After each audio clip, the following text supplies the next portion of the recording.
রাতে মায়ের হাতে রান্না করা খাবার খুব মজা করে খেয়ে রাত 10টা বাজে ঘুমিয়ে পড়লাম।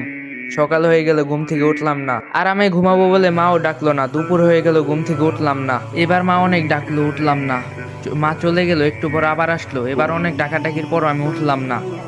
এবার বকাঝকা শুরু করলো, তারপর উঠলাম না। এবার মা একটা থাপ্পড় দিল, তবু উঠলাম না। এবার মা হাত ধরে টান দিল, কিন্তু আমার হাত পুরো শরীর নিয়ে নড়া দিয়ে উঠলো। শরীর আমার পাথর নয়, পুরো শক্ত হয়ে গেছে। মা কিছু না বলে চুপ করে রুম থেকে বাবাকে ডেকে নিয়ে আসলো, কিন্তু বাবা আমাকে অনেক ডাকার পরও আমি উঠলাম না। এবার বাবা চোখের পানি ফেলে দিয়ে বলল, উঠে আয়, তোকে আর কোনোদিনও কিছু বলবো না।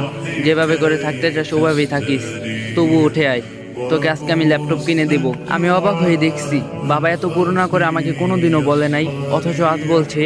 আমি উঠে আসতে চাচ্ছি, কিন্তু পারতাছি না। ওইদিকে বাবা নানান রকম লোক দেখিয়ে বলছে, উঠে আয়। একটু পর আমার বাড়িতে অনেক মানুষ চলে আসলো। ওইদিকে মা অনেক কান্না করতেছে।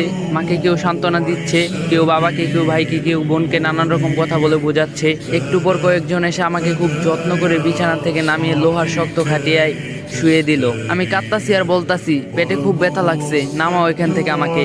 কেউ আমার কথা শুনছে না। একটু পরই মানুষগুলো গরম পানি নিয়ে এসে আমার শরীরে কিছু পানি ঢেলে দিল। ইস, আমার শরীরটা পুড়ে যাচ্ছে বলে চিৎকার করছি, কেউ আমার কথা শুনছে না। আমাকে পরম যত্ন করে গরম পানি দিয়ে খুব সুন্দর করে ঢেলে ঢেলে ধুয়ে দিচ্ছে। আমি কাঁদতাছি, আমাকে গরম পানি দিও না, আমার শরীর পুড়ে যাচ্ছে। ডলা দিও না, আমার খুব ব্যথা লাগছে। কেউ শুনলো না আমার কথা। অনেক সময় নিয়ে গোসল করে আমার শরীর ভালো করে মুছে নিয়ে আমারে নিয়ে আসলো আমার বাসার জায়গাতে। আমি খুব খুশি হলাম, ভাবলাম আমাকে এখানে বসাবে, কিন্তু ওরা আমাকে না বসিয়ে কাঠের শক্ত খাটিয়ে শুয়ে দিল। একটা চাদরও নিচে দিল না। একটু পর মা, বোন আরো কয়েকজন মিলে একটা সাদা কাফনের কাপড় পরিয়ে দিল। মা অনেক আদর করে আমার মুখে হাত বুলিয়ে দিচ্ছে আর কাঁদতাছে।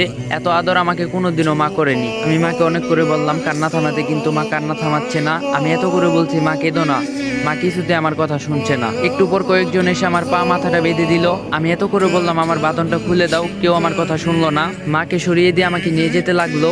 মা কিছুতে আমাকে নিয়ে যেতে দিচ্ছে না। আমার ভাই বোন সব চুপ করে দাঁড়িয়ে কাঁদছে, আর কিছু বলছে না। কত করে বলছি ডিস্টার্ব করিস না, আমাকে একজনও শুনলো না।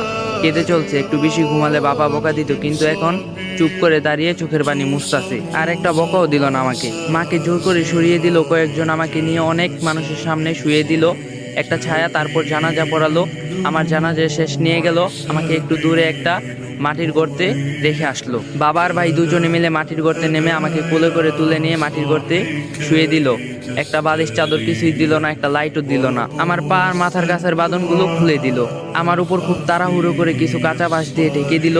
তার উপর কি কি দিল আমি কিছুই দেখতে পারছি না। যতই সময় যাচ্ছে মাটির গর্তে অন্ধকার নেমে যাচ্ছে। আমি চিৎকার করছি আর বলছি, আমাকে এখান থেকে বের করো, আমার খুব ভয় করছে, কিছুই দেখতে পারছি না।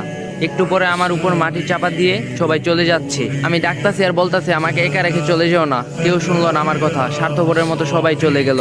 আমি একা থেকে গেলাম ওই অন্ধকার কবরে। মৃত্যুবরণ করবেন না, আর রং তামসা কি বাকি আছে? আচ্ছা, আজকে আপনার বা আমার জীবনের শেষ দিন না তো? আল্লাহ তাআলা আমাদের সকলকে ঈমানের সহিত মৃত্যু দান করুক, আল্লাহুম্মা আমিন। আর সত্যি কথা বলতে এই ভিডিওটা বানাতে গিয়ে আমার নিজের চোখের পানি চলে আসছে, আর আমার শরীরটা অনেক খারাপ। আমি ঠিকমতো কথাও বলতে পারতাছি না। সবাই আমার জন্য দোয়া করবেন, আমি যেন তাড়াতাড়ি সুস্থ হয়ে যাই, আবার আপনাদের মাঝে ফিরে আসতে পারি। আর যদি ভিডিওটা ভালো লাগে কপি লিংক করে দিবেন।